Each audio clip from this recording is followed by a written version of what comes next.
Hi, folks. Welcome to Awesome Chat Live, your chance to talk with some interesting people. Today, we are going to have the beautiful and talented and lovely and delicious Miss Patricia Logan. As soon as she can get in.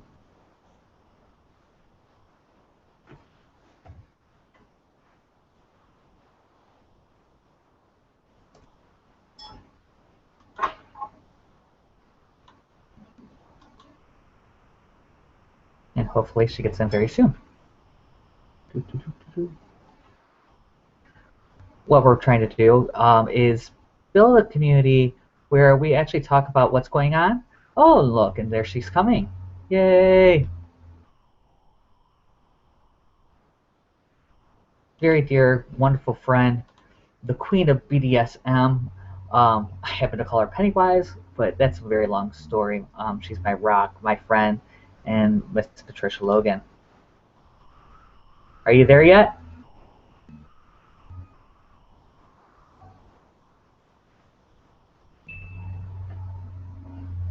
Hello?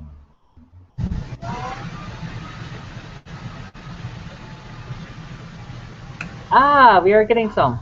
Hi, Vandy. Hi, sweetie. How are you? I'm doing great. How are you? Good. You can hear me, huh? I can hear you. Can you hear me? Yeah. Awesome.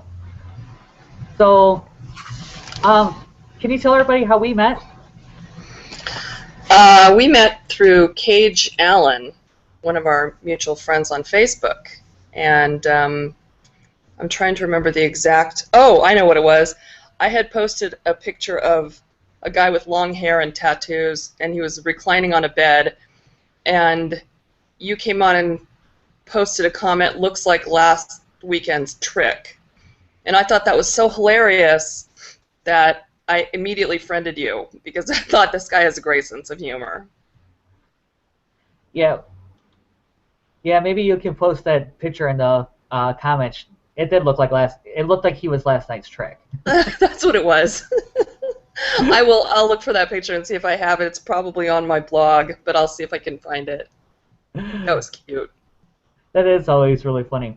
Well, we're going to try to do some different things. I know that you're always asked about how you're always asked about your writing and things like that.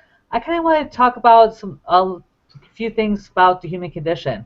The first one I want to talk about is with Robin Williams being in the news all this much lately. Do you think that's helping or hurting people that are suffering from depression? That's a good question. I think anytime a celebrity passes away, regardless of how, a lot of attention gets turned on that person and their life and their accomplishments, their deeds, what they've done good in their life, what they've perhaps become infamous for.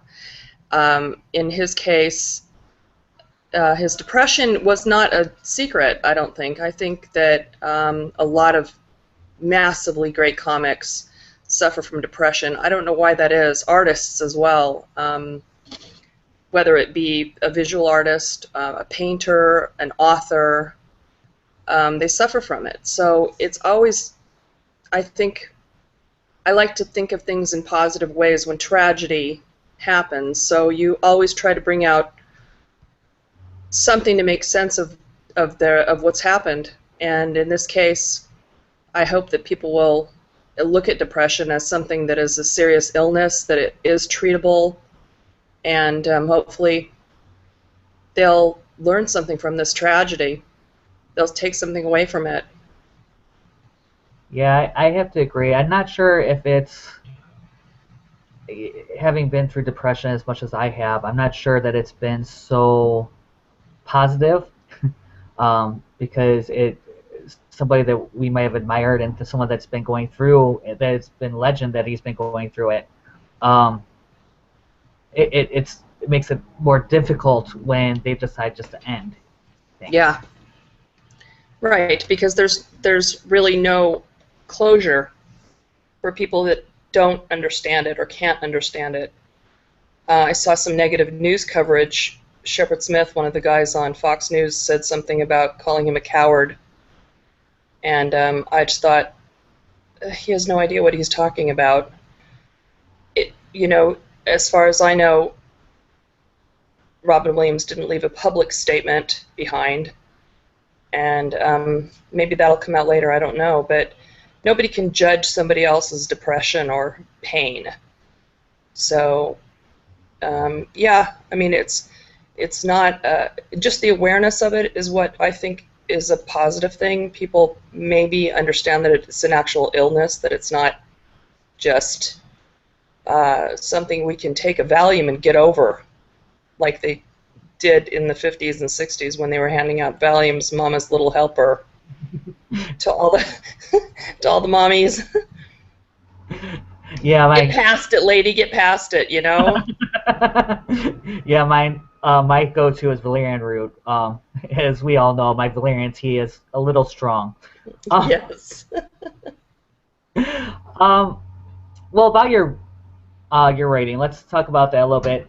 Your scat fetish is legend, but what is the kinkiest thing that anyone has asked you to put into a book? Kinkiest. Wow. First of all, I hate scat. I would never write it into a book. You're just being a pest right now because you like to tease me that way. You're horrible. You should tell them what passwords you gave me when you created my website, you brat. Anyway, oh, you're horrible. You're just horrible. Kinkiest, I don't think anybody's asked me to put anything into it. Probably the kinkiest thing I've ever written into a book is maybe an enema scene. That was fun to research, let me tell you. Yeah. You know, your scat. I mean, it just goes right along with your scat fetish. We all understand it. Fetish, shut up. I had to lose a phone over it. It was horrible. Oh, God. There's a whole story behind that, too. If you weren't taking pictures of your junk in the bathroom at the airport, you wouldn't have dropped your phone in the toilet. Only for you. Only for you. Right. Said he had to join us because he does not like the fact that I was working from the chair. And now he's trying to get down. So give me just a second. Let me get rid of him. Okay. And another fun thing. Our whole community was flooded. So you might be hearing a little bit of background noise from the trucks going by. It's been crazy. That's of course, okay. my super quiet street that never has anyone down it. Today it's gonna be a landmine. I bet. So, what was the hardest scene for you to write as an author? God. There goes Ted, killer attack dog. Yeah. Hardest scene. I don't know. Right now I'm having difficulty writing anything, so I don't know. We talked about this a little bit privately. I have a lot of love scenes in my books, and both of us have kind of gotten to the point where when we're doing our private reading, we kind of skip past sex scenes because they're all pretty much the same thing, told in a different way, in a different flair, in a different position, with the same body parts. So, Not a whole bee. Yeah, exactly. And so you get to the point where you just don't want to write those anymore, which is why I'm moving on to the young adult series. I'm still going to continue writing my sex because everybody knows me for that and how graphic I am, and they love me for that. And I have to give people their fantasy material for the night. But, I'm going to intersperse it with some stuff that doesn't have as much sex in it, or YA sex, which basically happens behind the curtain or behind the closed door or as the door is shutting. So you don't have all of that stuff in there that you don't necessarily need. I appreciate that because for me, especially, I have found that it's just been a little overload. Some are very good. I've had really good ones. You just wrote one in the book that I just finished from Confirmed Fit Kill, and it was a memory scene where he was in the shower. Yeah. And that was phenomenal to me. Thank you. But generally, I have found myself skipping over these things. Mm-hmm. So, just a few more questions. First off, what do you think happens when we die? Gosh, that's a good question. I don't know. I mean, I used to think I knew, but now I don't think so anymore. So, I don't know. Your guess is as good as mine.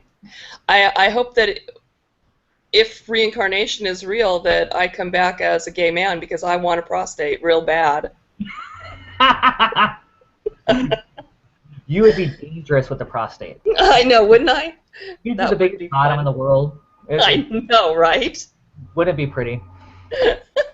Um, Uh, do you meditate? you know what? I don't meditate very much, but I'll tell you something. When I wrote Caden, we had this conversation. That's kind of my Zen book. I was, again, where I'm at right now, and that's probably what I should do today, is put my meditation music in my ears and listen to it, because maybe I could actually write something. I was having a difficult time before I started that book writing, and because I had come up to kind of like a wall. I knew exactly what I wanted to write in that book, but it's, my one main character's Japanese, and he's very into meditation. And Confirm Kill, my main character, is also Japanese, and I touch on meditation a little bit in that book. I don't know anything about it, nothing like you do, because you meditate all the time. But when I wrote Caden, you had sent me over this beautiful YouTube track, binaural beats. It's wonderful. It's called Meditation Music for Artists and Authors, and if you type that into Google, it should come up, and it's the one that's 9 minutes and 10 seconds long. I know that because I've probably played that sucker about 300 times in my ears as I'm writing. So once I put that on, and I've always been the kind of author that can't write anything with any noise at all. I actually will sit in a closed, dark space and put earplugs in because I can't stand having any outside interference noise. And so I hadn't tried writing with music, and that was the first time that I was able to actually do it, because it kind of took me out of my own head, and I was able to write with that. So yeah, as far as meditation goes, that's how I meditate when I do that, which I'm going to do today when I get off the phone with you. Please do.